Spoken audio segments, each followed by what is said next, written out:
Bonjour, je suis heureuse de vous retrouver. Aujourd'hui, je vais vous parler du maïs. Mais avant de continuer, si ce n'est pas encore fait, pour ne pas louper ma prochaine vidéo, abonnez-vous, en actionnant la petite cloche juste en dessous. Et un petit pouce bleu pour m'encourager. Merci. Le maïs. Déjà cultivé et consommé il y a plus de 5 millénaires par les Aztèques et les Mayas, le maïs possède un goût inimitable associé à de nombreuses vertus pour la santé, pour la peau et pour la maison. Cette céréale est souvent utilisée comme un légume pour l'homme, mais aussi pour nourrir le bétail. On connaît le maïs jaune, mais depuis quelques années nous voyons le maïs bleu, rouge ou pourpre. Très polyvalent, le maïs se présente sous beaucoup de formes différentes, congelé, en conserve ou soufflé, aussi en dérivés comme la farine, la semoule, l'huile, le son, la fécule, le sirop de maïs, qui peuvent se retrouver dans beaucoup d'aliments, du petit déjeuner au dessert. L'huile de maïs entraîne une diminution du cholestérol. Le maïs est riche en phosphore, magnésium, fer, zinc, manganèse, cuivre, vitamine B1, vitamine B2, vitamine B3, acide pantothénique, vitamine C. Le maïs ne contient pas de gluten, donc convient très bien aux personnes ne supportant pas le gluten. Une grande partie des produits de maïs dans nos épiceries sont fabriqués avec de la farine de maïs et de grains modifiés génétiquement. Cultivé plutôt aux États-Unis, le plus grand producteur au monde de plantes OGM. Les produits à base de fécule, de maïs, de dextrose et de maltose sont également fabriqués le plus souvent avec du maïs OGM, bien qu'on en retrouvera généralement plus de traces dans les produits alimentaires qui en contiennent. Consommation. En grains, dans nos salades et diverses préparations. En Italie, l'on mange le sous forme de semoule, polenta, elle est cuite dans de l'eau bouillante, avec ou pas, un peu de lait et salé, environ 5 minutes sans cesser de brasser pour éviter que ça ne colle à la casserole. Servi avec une sauce tomate ou du fromage. En farine ou en semoule. Peut être incorporé dans les préparations à gâteaux, pain, muffins, crêpes, gaufres, biscuits. Au Portugal ils font du pain au maïs. En épi, bouilli à l'eau, cuit au four, ou rôti sur le grill, légèrement beurré, on peut l'assaisonner d'huile et de citron, de sel, poivre, et fines herbes, thym, le paprika, la ciboulette, etc. Popcorn. Sucré, salé. Les grains de maïs à popcorn sont en grande partie composés d'amidon en forme de granules, lesquels contiennent de l'eau entre 8 et 25%. Lorsque les grains chauffent, l'eau contenue dans les grains entre en ébullition et se transforme en vapeur. Elle se concentre alors au centre du granule, et repoussant l'amidon en périphérie. Celui-ci, du fait de la température et de la pression, commence à cuire et devient visqueux, permettant l'agglutination des granules entre eux. Aux alentours de 180 degrés C, comme la vapeur occupe un plus grand volume que l'eau liquide, l'enveloppe est alors soumise à une forte pression et se rompt subitement, créant ainsi le popcorn. Protéger la santé. En tant que céréale complète, le maïs fait partie des aliments qui protègent la santé. De nombreuses études ont établi un lien entre la consommation de ce type d'aliments avec une diminution des risques de maladies cardiaques, d'accidents vasculaires cérébraux, de cancer, de diabète de type 2 et d'obésité. Bien sûr, la taille des portions est importante. Le maïs contient des protéines, peu de lipides, plein de fibres et beaucoup de glucides, malgré un index glycémique faible. Pour la plupart des adultes, il vaut mieux ne pas dépasser un épi de maïs ou une demi-tasse de grains de maïs par repas. Des nutriments. L'apport du maïs en différentes vitamines B est 2 à 3 fois plus élevé que celui des autres légumes frais. Cette vitamine joue un rôle important dans le métabolisme des cellules. Le maïs contient aussi du potassium, un minéral qui favorise une bonne tension artérielle, la fonction cardiaque et les contractions musculaires, ainsi que de la vitamine. En plus de protéger contre le déclin cognitif, la vitamine A soutient le système immunitaire et aide à former les muqueuses des voies respiratoires. Enfin, le maïs est la seule céréale qui contient des caroténoïdes. Ces antioxydants sont essentiels pour la santé des yeux et pour la prévention de différentes maladies comme la maladie d'Alzheimer. Une bonne digestion. Un autre avantage lié à la consommation de maïs c'est sa teneur en fibres insolubles. Ce type de fibre n'est pas décomposée ni absorbée par la circulation sanguine, ce qui signifie qu'elle reste dans le système digestif, augmente le volume des selles, et aide à évacuer les déchets de l'organisme.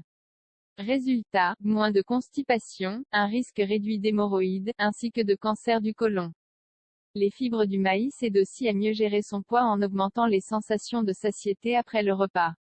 Cocktail d'énergie. La plante la plus cultivée dans le monde contient 3 fois plus de vitamine B que la plupart des légumes frais.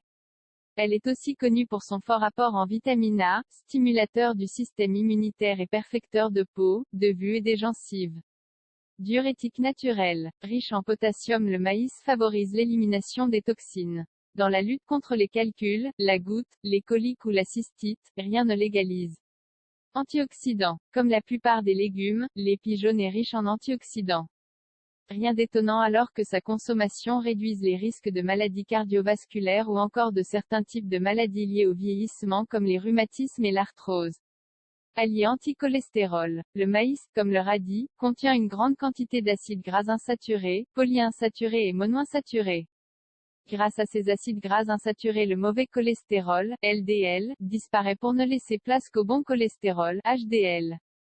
Contre les brûlures. Sous forme de farine diluée ou de cataplasme, il apaise les contusions et les brûlures bénignes. Une recette de grand-mère Inca au petit oignon. Gluten-free. Une autre bonne nouvelle, le maïs convient aux intolérants au gluten. Bichonne les yeux. Riche en lutéine et zéaxanthine, deux puissants antioxydants de la famille des caroténoïdes, le maïs protège à la fois la rétine des radicaux libres et s'oppose à la dégénérescence maculaire. Les contre-indications du maïs. Il n'existe que très peu de contre-indications liées à la consommation de maïs. Cependant, les risques liés à la modification génétique de certains types de maïs restent encore méconnus. De même, mieux vaut ne pas consommer le maïs à outrance au risque de provoquer des carences dans son organisme. Le maïs est en effet pauvre en tryptophane et en lysine, deux acides aminés essentiels à la santé. Comment bien choisir le maïs? Pour les personnes préférant consommer les céréales fraîches, apprendre à distinguer les bons épis des mauvais est essentiel pour profiter de toutes les vertus du maïs. Pour être sûr de ne pas se tromper, mieux vaut choisir des épis de maïs entourés de feuilles vert pâle, avec une pointe non déshydratée. Quant aux grains, ils doivent être jaunes, de taille uniforme et bien brillants. En cas de doute, il est aussi possible de trouver du maïs surgelé ou en boîte de conserve. Le saviez-vous? Il est possible de consommer du maïs multicolore. Cette variété a été créée il y a une quarantaine d'années aux États-Unis avec des graines de maïs de variété ancienne cultivées par les tribus amérindiennes. Malgré ses grains multicolores, cette variété 100% naturelle permet de bénéficier de toutes les vertus du maïs. Maïs sucré pour barbecue. Bousculé par l'actualité, le maïs n'a pas toujours bonne presse. Et pourtant, le maïs doux est facile de culture, il donne fière allure au potager. Et grignoté en épis, il devient le roi des grillades parties.